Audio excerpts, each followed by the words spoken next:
The $300 billion railway, why Mongolia spent 20 years negotiating just 8 kilometers with China. For decades, Mongolia has positioned itself as a nation seeking balance. Wedged between two giants, Russia to the north and China to the south, this landlocked country has walked a diplomatic tightrope, pursuing what it calls a third neighbor policy. The idea was simple: forge relationships with distant powers like the United States to counterbalance the influence of its immediate neighbors. But as we enter 2025, something fundamental has shifted in Mongolia's strategic calculations. What looked like a commitment to Western partnerships is now giving way to economic pragmatism. And at the center of this transformation sits an unlikely catalyst: a railway line that measures just 8 kilometers in length. Recently, Mongolia's Prime Minister, Oyun Erdene, traveled to China at the head of a high-level delegation. The occasion was the closing ceremony of the Asian Winter Games, but the real business happened behind closed doors. There, the two nations finally put pen to paper on an agreement that had been stuck in diplomatic limbo for 2 decades. This wasn't just any infrastructure project. This 8-kilometer stretch of track represents the final missing link in a transportation corridor worth an estimated $300 billion. It's a railway designed to unlock 6 billion tons of coal reserves, a resource that could fundamentally reshape Mongolia's economic future. But here's what makes this story truly remarkable. Despite its enormous economic potential, this project required 20 years of back-and-forth negotiations, 60 separate rounds of consultations, countless hours in meeting rooms, navigating political minefields, and overcoming entrenched opposition. So what finally broke the deadlock? Why would Mongolia, a nation that has cultivated close ties with Washington, suddenly pivot so decisively toward Beijing? And what does this tell us about the changing dynamics of power, resources, and influence in Central Asia? If you're interested in understanding the economic and geopolitical forces reshaping our world, make sure to subscribe to this channel. We break down complex international developments into clear, accessible stories that matter to your life and your understanding of global affairs.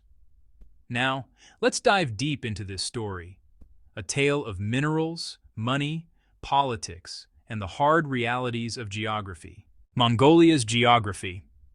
A blessing and a curse. To understand why this railway matters so much, we first need to appreciate Mongolia's unique position on the world map. This is a country that sits at the very heart of the Asian continent, completely surrounded by land. There's no coastline, no port cities, no direct access to the maritime trade routes that carry most of the world's goods. Mongolia shares its northern border with Russia, a boundary that stretches across vast, sparsely populated terrain. To the south lies China, a neighbor that shares an even longer frontier with Mongolia. These two relationships define almost everything about Mongolia's international position. Every export leaves through one of these two neighbors. Every import arrives the same way. But what Mongolia lacks in sea access, it makes up for in what lies beneath its soil. This nation is extraordinarily rich in mineral wealth. Geological surveys have identified more than 80 different types of minerals within Mongolian territory. There are over 6,000 known mining sites scattered across the country's rugged landscape. Among these resources, coal stands out as particularly abundant. Mongolia's proven coal reserves are estimated at 160 billion tons, an almost incomprehensible quantity. For context, that's enough coal to power major industries for generations to come. Recognizing this natural advantage, Mongolia's government adopted what it calls a mining to revitalize the country strategy years ago. The plan was straightforward: leverage mineral exports to drive economic development, create jobs, and fund government services. Coal, given its massive reserves and steady global demand, became the centerpiece of this approach. But here's where geography becomes both blessing and curse. While Mongolia sits right next to China, the world's largest coal consumer, actually getting that coal across the border has proven far more complicated than anyone anticipated. The Coal Export Challenge. Let's look at some numbers that reveal the scale of Mongolia's challenge. In 2024, Mongolia managed to export 84 million tons of coal to China. Now, that sounds impressive until you compare it to other suppliers. Indonesia, which currently holds the position as China's largest coal import source, shipped over 100 million tons to Chinese ports in just the first 6 months of 2024 alone. Think about that for a moment. Indonesia is an archipelago nation thousands of miles away from China's industrial heartland. Its coal must be loaded onto massive bulk carriers, sail across the South China Sea, and navigate busy shipping lanes before reaching Chinese harbors. Yet somehow, Indonesia manages to deliver more coal to China than Mongolia, a country that literally shares a border with its customer. How is this possible? The answer lies in infrastructure, or more precisely, the lack of it. Currently, there exists only one functioning cross-border railway connection between Mongolia and China.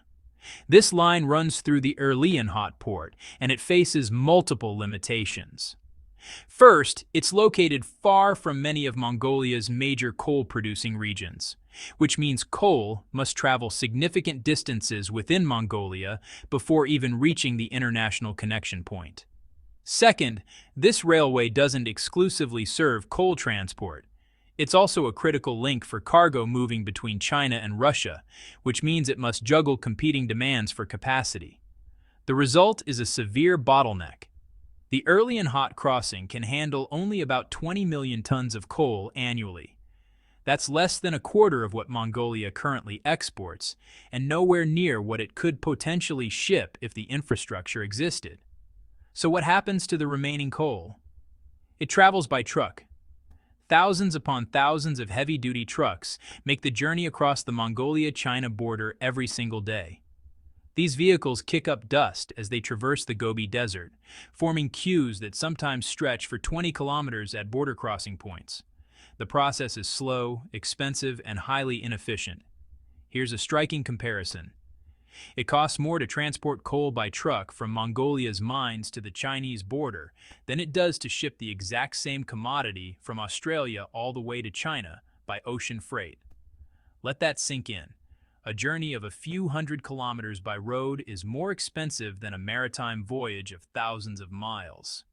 This cost disadvantage doesn't just affect profit margins.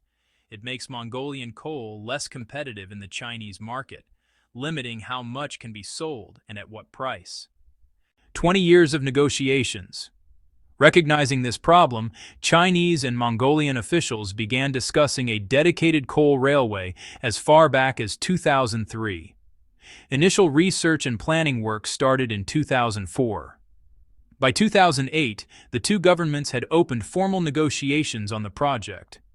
Progress seemed promising at first. By 2014, China had finished its portion of the work. Chinese construction crews built the railway infrastructure right up to the border, creating the receiving end of what would eventually become a complete transportation link. The tracks sat waiting, ready to connect with a Mongolian counterpart that hadn't yet materialized. Meanwhile, on the Mongolian side, nothing happened. Construction didn't begin. Plans stalled. The project became entangled in domestic political controversies that would drag on for years.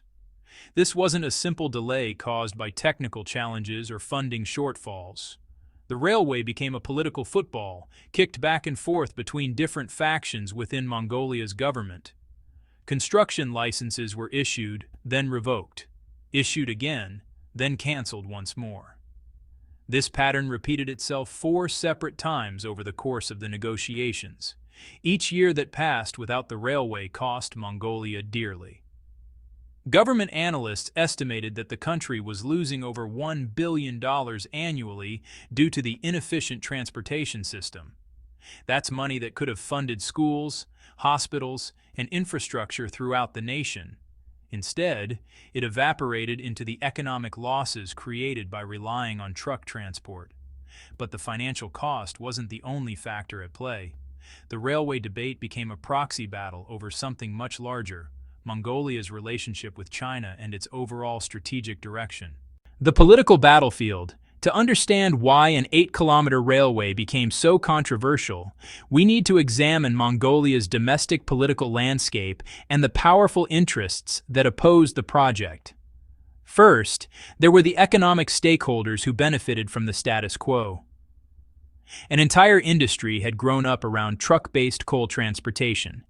Thousands of vehicles, drivers, mechanics, fuel suppliers, and logistics companies made their living from this system. Building a railway would immediately threaten these livelihoods, potentially putting many people out of work or forcing them to find new occupations. These road transportation interests formed a powerful lobby. They had money, organization, and political connections. When railway construction threatened their business model, they fought back, funding opposition politicians, organizing protests, and using every tool of democratic politics to block the project. But the opposition ran deeper than just transportation economics. Mongolia's political culture includes strong nationalist currents, often suspicious of Chinese influence. Some politicians built their careers on positioning themselves as defenders of Mongolian sovereignty against perceived threats from Beijing. These figures found the railway project to be a perfect target. They framed it not as an infrastructure upgrade, but as a threat to national security. Their rhetoric painted the railway as a tool of Chinese dominance, a permanent link that would make Mongolia economically dependent on its giant southern neighbor. The phrase "new era colonization" appeared frequently in opposition speeches and media coverage. Critics argued that by allowing China to help build critical infrastructure, Mongolia would be surrendering its economic independence. They invoked historical memories of times when Mongolia had been under foreign control, using these emotional associations to generate public anxiety about the railway. Adding another layer to this opposition were Western non-governmental organizations that had established a presence in Mongolia over the years. These groups, often funded by American or European sources, raised environmental concerns about increased coal mining and transportation. While environmental protection is certainly important, critics noted that these concerns were raised selectively, applied to China-related projects but not to Western mining investments in Mongolia. The convergence of these forces, domestic transport interests, nationalist politicians, and Western-backed NGOs, created a formidable coalition against the railway. For years, this coalition had enough power to repeatedly block the project, despite its obvious economic benefits. The breakthrough moment. So, what changed? How did a proposal that failed for like 20 years suddenly succeed in 2025? Well, in February of this year, Prime Minister Oyun Erdene made his trip to China. The timing was notable. He attended the closing ceremony of the Harbin Asian Winter Games, but honestly, the real purpose was clearly the railway negotiations. When he returned to Mongolia, he brought with him a signed agreement. The official name is lengthy but revealing. The Cooperation Agreement on Strengthening the Cross-Border Railway, Coal Trade, and Improving the Production Capacity of Tavan Tolgoi Coal Mine at the Gashusuhaitu Gankimaodu Port. What this translates to in practical terms is a comprehensive package, not just a railway, but an integrated system for developing, extracting, and exporting coal. The agreement actually goes beyond the single 8-kilometer line. The two countries have reached a preliminary understanding to eventually build 5 new cross-border railways, each capable of handling 30 million tons of coal annually. The ultimate vision is a combined transportation capacity of 150 million tons per year, nearly double Mongolia's current total coal exports. The immediate project focuses on that crucial 8-kilometer gap. The design calls for a sophisticated dual-track system incorporating both a wide gauge of 1,520 millimeters, the standard used in Russia and Mongolia, and a standard gauge of 1,435 millimeters used by Chinese railways. This allows trains from both systems to use the same corridor, The project also includes 5.4 kilometers of bridge infrastructure to cross the varied terrain at the border. Construction is scheduled to begin in April 2025, with completion targeted for 2026. If everything proceeds as planned, coal will be flowing across this line within 2 years, ending a 2-decade wait. But why now? What finally shifted the political calculations in Mongolia? The American promise and its aftermath. To answer that question, we need to look at a different deal, one involving the United States and Mongolia's rare earth minerals. In 2023, then Secretary of State Antony Blinken traveled to Mongolia and personally signed an agreement worth $5 billion. The deal focused on rare earth elements, a group of minerals crucial for modern electronics, electric vehicles, and defense technologies. Mongolia possesses significant rare earth deposits, and the United States, seeking to reduce dependence on Chinese rare earth supplies, saw Mongolia as a potential alternative source. For Mongolia's government, this appeared to be a diplomatic and economic victory. Here was validation of the Third Neighbor strategy, a massive American investment that would diversify Mongolia's economic relationships and provide leverage in dealings with China and Russia. But then reality set in. Rare earth mining is expensive and technically complex. As Mongolia ramped up extraction operations, costs mounted quickly. And here's where geography once again became a critical factor.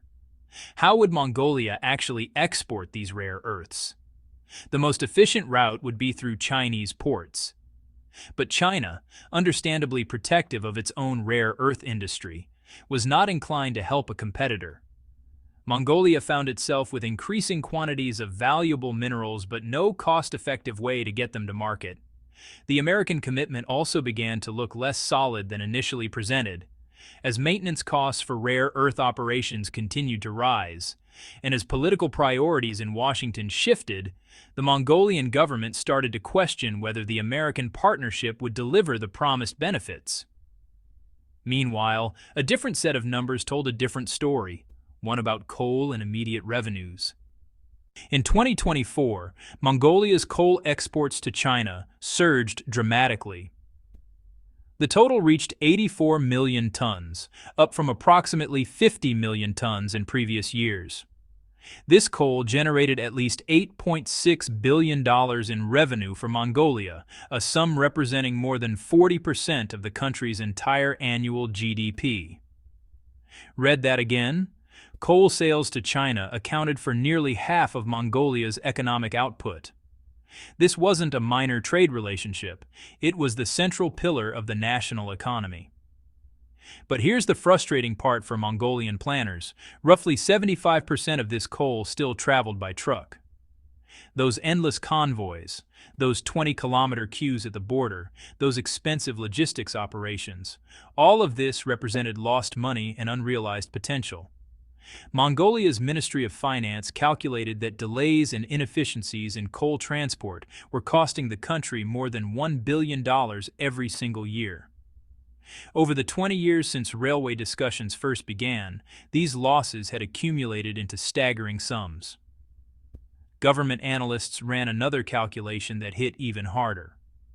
If Mongolia had reached a railway agreement with China back in 2004 and developed its coal mines accordingly, the country would have earned an additional $31.5 billion over the intervening years.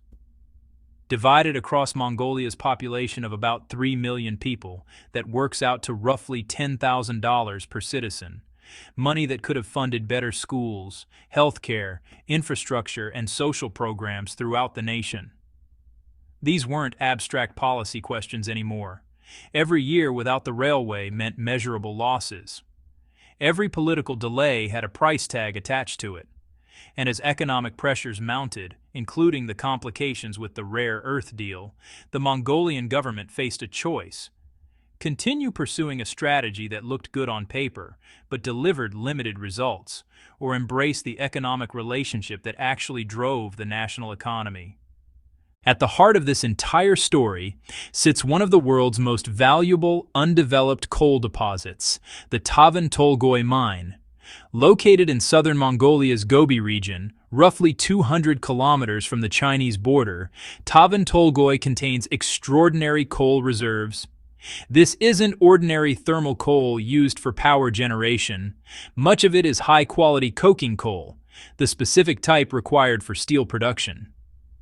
Coking coal commands premium prices because it's essential for metallurgical processes, and because global supplies are more limited than thermal coal.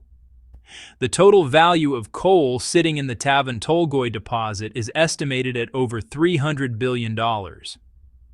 That single number helps explain why this 8-kilometer railway attracted so much attention and generated such intense political conflict. This wasn't just about building a train line, it was about unlocking access to a resource worth more than Mongolia's GDP over the course of many decades.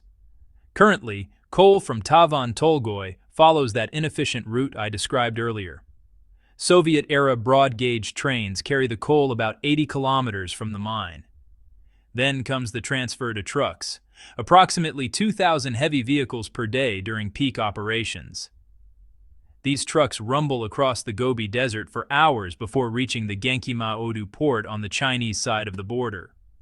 There, the coal must be unloaded and transferred once again, this time onto Chinese railway wagons for the journey inland to steel mills and power plants. Every transfer adds cost. Every truck journey adds cost. Every delay at the border adds cost. And all of this makes Mongolian coal more expensive than it should be, reducing both the volume that can be sold and the profit margins on each sale. The new railway changes this equation dramatically. Once completed, coal from Tavan Tolgoi will load directly onto trains using the broad-gauge track. Those trains will roll straight across the border on the new railway connection, where the coal can either continue on broad-gauge wagons or be efficiently transferred to standard-gauge Chinese trains, all without the need for trucks, queues, or delays. Mongolia's government estimates that this system will reduce transportation costs to approximately $8 per ton, a substantial savings that makes Mongolian coal more competitive in the Chinese market and increases the profit on every shipment.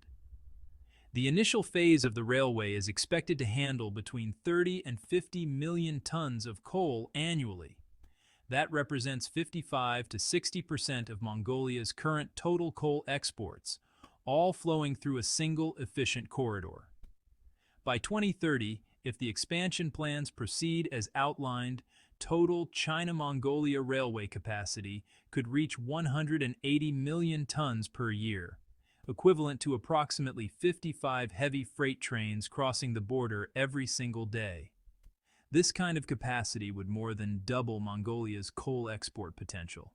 It would also significantly increase capacity on the northern branch of the China-Europe Express railway network, potentially boosting that corridor's throughput by 40%. Step back for a moment and consider what all of this means beyond just economics and infrastructure. For 20 years, Mongolia pursued what it called the third neighbor policy with genuine commitment. The idea made sense on paper. As a small nation squeezed between two major powers, Mongolia needed friends elsewhere to maintain some independence and maneuverability. The United States and other Western nations seemed like natural partners, democratic, wealthy, and geographically distant enough not to pose territorial threats. Mongolia welcomed American diplomats, accepted Western development assistance, and participated in international forums where it could present itself as a democratic success story in Central Asia. This positioning earned goodwill in Western capitals and created a narrative of Mongolia as a country choosing its own path rather than simply accepting subordination to its neighbors.